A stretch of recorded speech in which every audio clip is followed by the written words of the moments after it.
Hello, everyone. My name is Mike Stromby, Metric Stream Chief Financial Officer, and I will be hosting today's discussion on impact investing and the focus on environmental, social, and governance, or otherwise known as ESG, now and the future.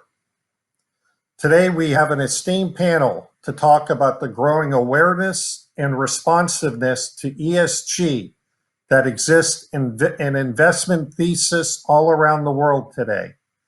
It is my distinct privilege to introduce to each of you our panel participants today, David Campbell of Goldman Sachs and Arun Sharma of Grove Pike Associates and the Institute of International Finance. Welcome, David and Arun. David Campbell is a managing director of Goldman Sachs Merchant Banking Division, in addition to being a Goldman Sachs Technology Fellow. Based in Silicon Valley, David has been investing in growth stage enterprise technology companies since the early 2000s. Early in his career, he spent 10 years building high-end computer systems, in addition to 10 years building and operating Goldman's IT infrastructure. David serves on a number of technology company boards, including Metric Stream, as well as being a member of the Goldman Sachs Growth Investment Committee. David has a bachelor's degree in electrical engineering, in addition to a Bachelor of Arts from Queensland University in Australia. Arun Sharma is a president of Grove Pike Associates, a global strategic and financial advisory firm based in Washington, D.C. He serves as a senior advisor to MasterCard, International Finance Corporation, and AXA Insurance. He is a senior fellow at the Institute of International Finance in Washington, D.C., a global association of financial institutions created by 38 banks of leading industrialized countries in response to the international debt crisis of the early 1980s. Mr. Sharma previously served as a chief investment officer at the International Finance Corporation, where he spent 28 years working in emerging market regions. It is great to have you both with us on this virtual platform today. And I'll start with the first question. For decades, embraced by investor sentiment, most companies have generally been highly responsive to government regulation when they have operated in certain enterprise industries, whether they be in financial and insurance, healthcare, or even mining as examples. More recently, for a number of years now, investors are paying a lot more attention to environmental, social, and government postures of companies that they invest in. How mainstream do you think ESG has become, notwithstanding COVID? I'm happy to launch off here. Firstly, the usual disclaimers: these are my opinions and not those of Goldman Sachs, and there's certainly no intention of investment advice here, and you should seek that from a professional. But in terms of ESG, I think ESG's really come to the forefront over the recent years, and I would say one of the big drivers here has been social media. It's incredible how the public voice has started to dominate what is right corporate behavior and what's wrong corporate behavior, what products are going to be popular, and what businesses are popular or have support from the customers and the public. And I think the public opinion, of course, eventually finds its way back into government processes and regulations. But yeah, if I was to characterize ESG as against a lot of other compliance, it's a very well understood set of principles by everybody, and what's right and wrong is driven much more by the social message, and it's got a lot more to do with what the opinion is out there than necessarily what the facts are. And you need to be responsive to this. You really have to own your message here, and you need to make sure that you're building strong processes internally that ensuring that you're acting the way that you would like to act and the way you would like to be perceived to be acting, and then ensuring that you're actually adhering to those policies and processes. Well said there, David. Arun, anything you want to add there? Yes, I'd agree, and especially now in the context of COVID, in particular, there could not be probably a bigger incentive to take this seriously, because especially the S in ESG, the social risk, is front and center of all companies of all types in all countries, and how you deal with the society at large and beyond your shareholders, the engagement with your overall stakeholders has become so front and center to the survival, I would say, of companies and their future, that this whole focus on ESG, I think, is going to become as core a competence or a requirement as HR, finance, or accounting, or any of the other sort of mainstream functions of a company.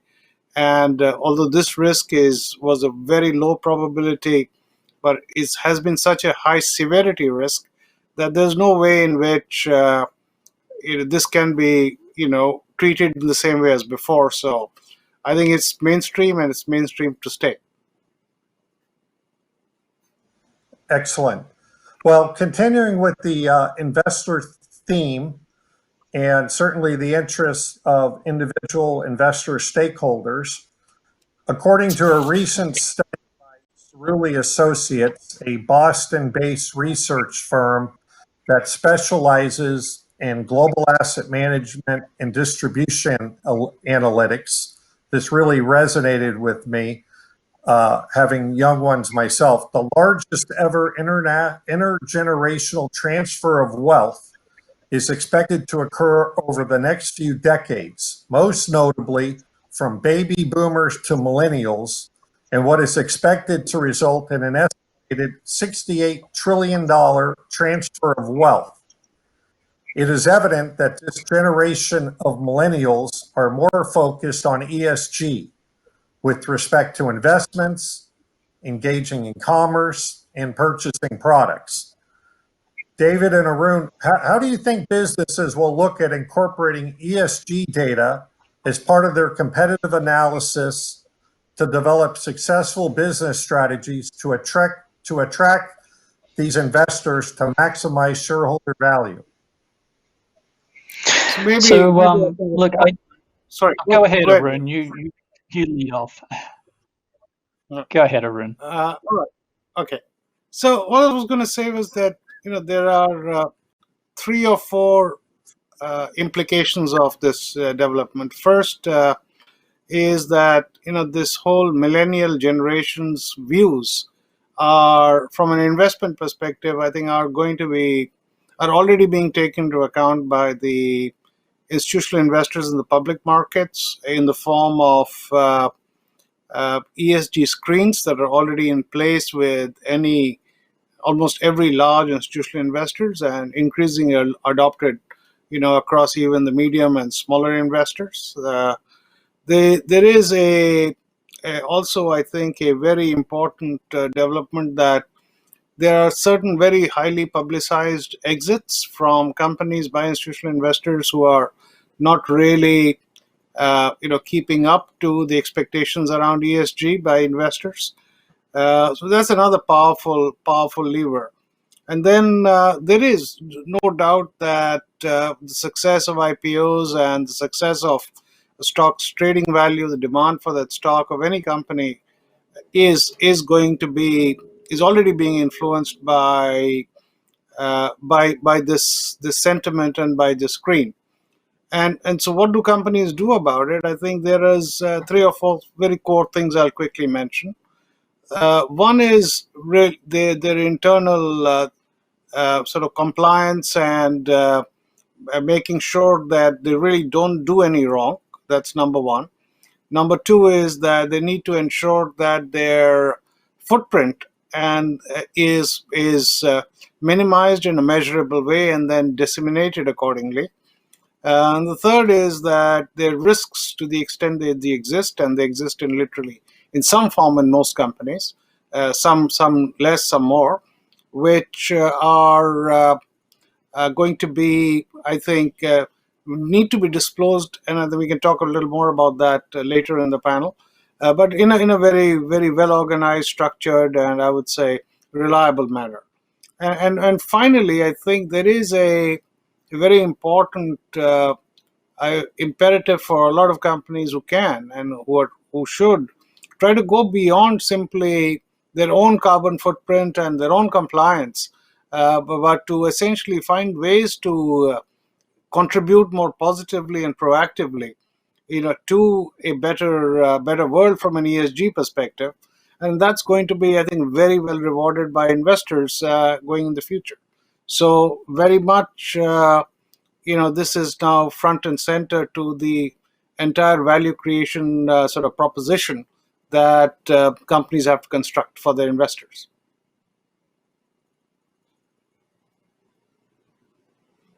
And I'll take this back, and I certainly find that stat both alarming and comforting in a way. If you look at it today, and although I know it's not evenly distributed, we live in a time of real plenty. Millennials have grown up, and they've really started to focus on bigger issues. They're protecting the planet, it's equality and life quality for all, and things like that. And it's kind of heartening that we're going to see an on the whole selfless generation with a more altruistic view inheriting so much wealth that it can spend for the right things. So that piece, I think, is great. On the other side of that, though, companies will be judged as global citizens. You've got to have a way to respond to how the world is viewing you and what they're thinking of you. GRC used to be really easy. You just followed the rules. The government laid them out. You followed the rules. You were done. Today, it's really a lot harder. There really are no rules. You have to have a position, and you have to stand by that. You really have to build that then foundationally. It's got to come from you've got to build a culture inside your business. This is critical for sustaining a constant effort against what you believe is right and against the policies that you set. And then, you've got to make sure that you're protecting your reputation and that you're on top of it. You've got to build processes that are far more real time. You've got to be constantly monitoring not just what's happening internally, but what's happening outside your company. What is the view of your business and how are you being perceived? And it's more than critical just in terms of maintaining your customer base and maintaining your investor base. It's also important, as we've found in our businesses, if you want to hire the best talent today is deciding on working in places that they feel they can associate with and that they personally feel good about being a part of. So I think it's going to be one of the dominant areas where, from a compliance perspective, and less so government compliance and more so social compliance, companies are going to have to really build best of breed practices here if they want to succeed going forward. Yes, I see it very much the same way, gentlemen. ESG is much more of a self-regulated oversight, observing the environment around you and reacting appropriately. Transitioning to corporate transparency as a form of governance, over the past 2 decades, a growing demand for higher standards of corporate disclosure and transparency from investors as well as regulators. Arun, with your experience at IFC, what recommendations can you give to companies on developing these capabilities? Thanks, David. IFC as a multilateral, had this kind of hardwired in our DNA, and we are kind of also, by nature, we are or IFC is a public entity, a public good. So disclosure and transparency were germane to it, and I think that has allowed the corporation to I think, gain a lot of experience over all these decades on how to do this in a practical way, as we are also at the same time serving the private sector, and we have work exactly in the same way as any other private sector counterparty would. So I'll just share a few lessons, from that journey. The first is that you've got to develop a very good balance between disclosure, transparency, and your confidentiality obligations with your customers. And this is not always very straightforward, because there are things that you might believe are material from your standards, and your client will not agree. And there have been times when the corporation has had to walk away from deals on this issue alone. So that's very important to get that balance and get your stakeholders to agree with your view of that balance. The second, I think, is the point that that is relates to a little bit what David was saying earlier about how you're perceived. And I think in terms of disclosure and transparency, I think when you put out information in the public domain, which in the interest of this, you also to be very careful on how it's going to be looked at, and then be prepared to manage any adverse consequences of when you put out a particular piece of information that has the prospect of being misinterpreted or misused.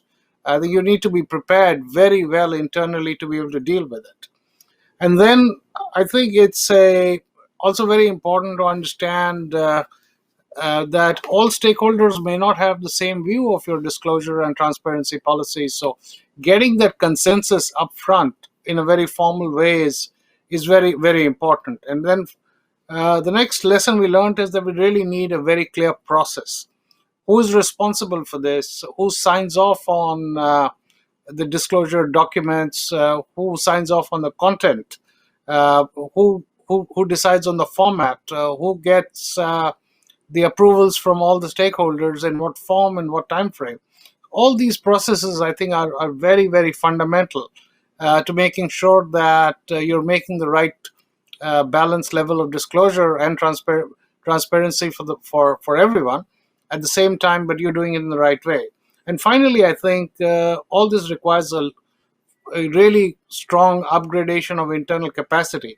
So whether it's internal IT systems, the internal sort of DNA and culture of the company, I think all that has a very much a project by itself that really needs focused attention if a company is going to achieve a level of disclosure and transparency that meets not only the compliance but all the other expectations we talked about earlier in the panel without really jeopardizing its business. Yeah, it's interesting. I mean, go ahead, David. Look, technology is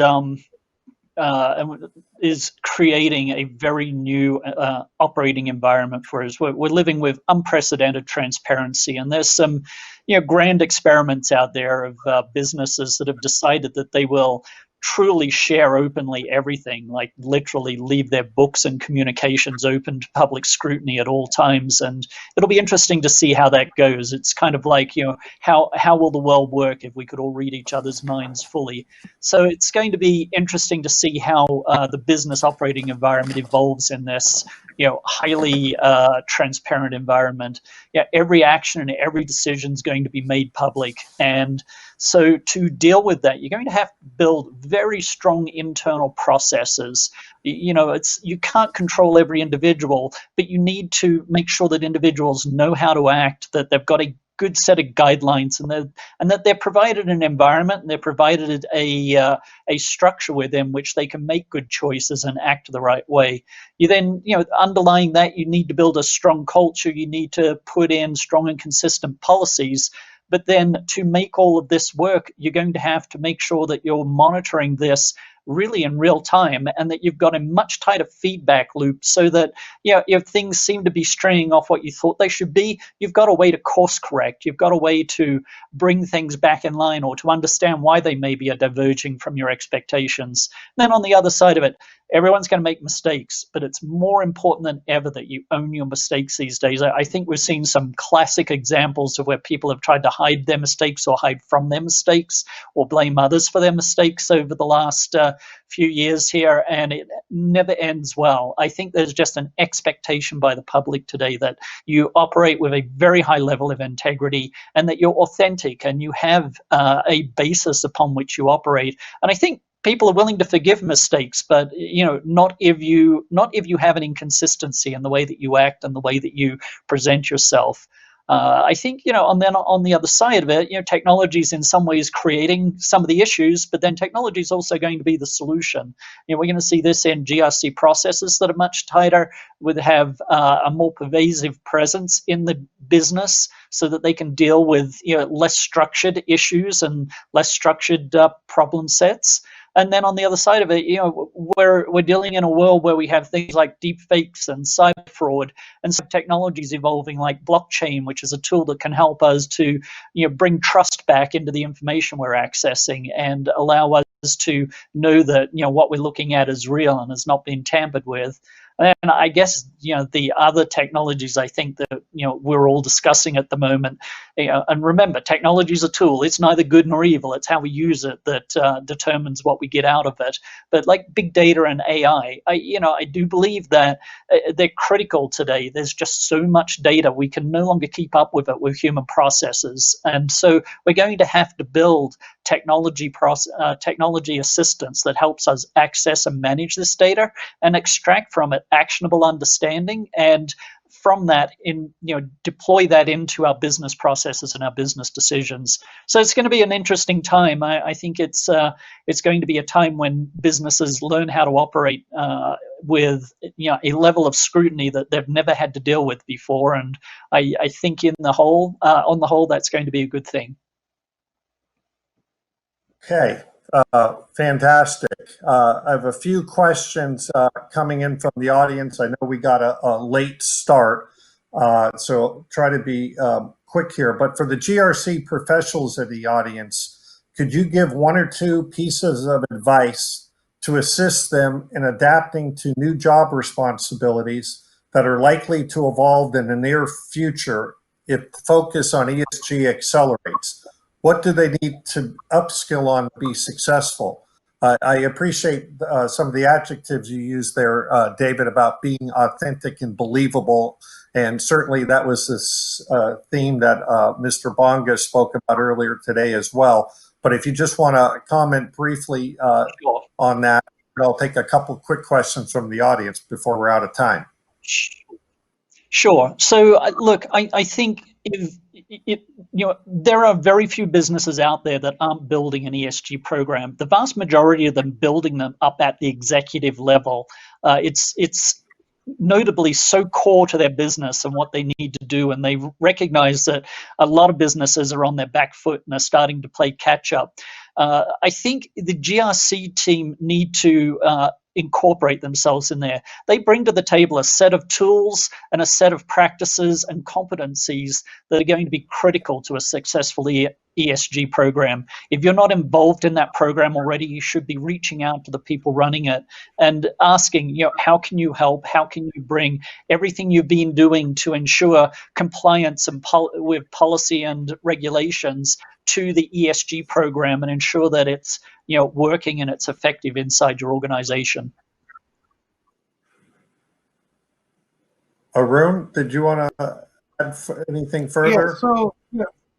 Yes, absolutely. I think entirely agree with David here, and I think it's a question of really a change of mindset from the GRC on the part of GRC teams, from really a compliance-oriented mindset to a more creative, solutions-oriented mindset, where the solution is helping a company make the transition to a different way of working, a different way of thinking, and different way of acting that is more open and transparent. And then the other, I think, mindset change is towards thinking in terms of not only what we can do internally for the company, but what the company can do for the world. I think that's very much also dictated by your technical ability to do that. So when you have a company like Google, for example, or any of the larger players. I mean, the number of lives they touch every day is humongous. Billions every day. So, in my view, such companies have tremendous potential to change the world for the better in this space. Not simply by improving their own carbon footprint, by helping the world improve its own carbon footprint. And it's really the technology people, the GRC people, who have the capacity to essentially transfer these good ideas and intentions into sort of actionable programs that actually work in practice. So that change in mindset, I think, is going to be critical, and I think very promising for the GRC community. Definitely. Look, as a GRC function, it's often been thought of as a reporting function or a policing function.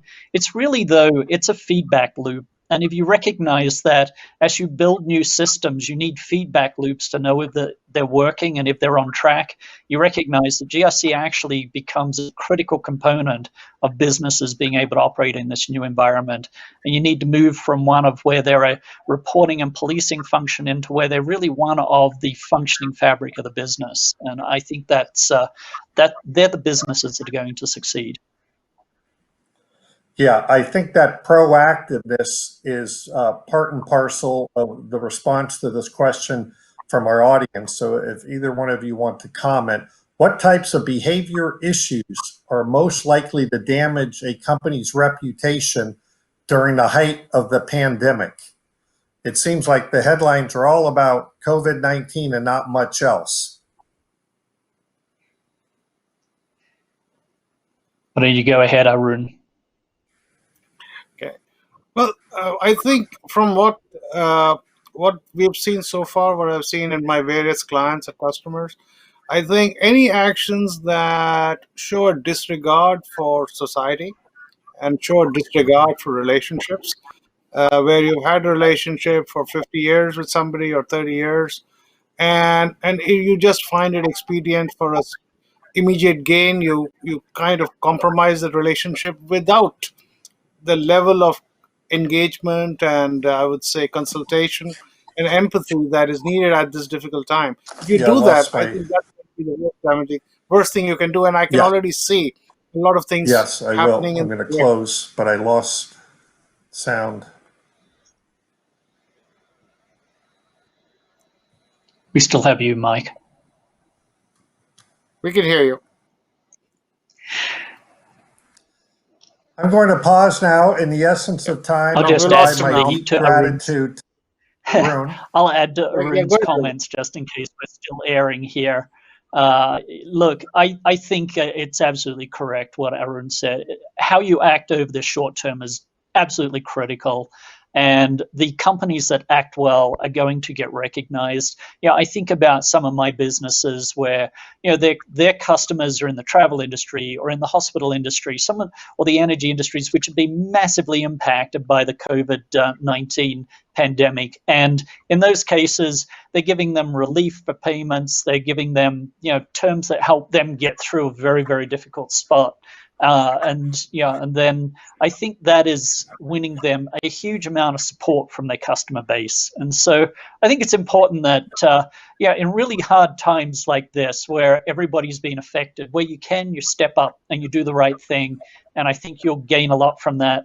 Any negative actions, any actions that are taking advantage of the situation, they're going to be remembered also. And I think everybody's going to be judged in 2020 hindsight, not during the crisis, but after everything's settled down. Did you do the right thing? So it's really important that you keep that top of mind as you move forward and how you act.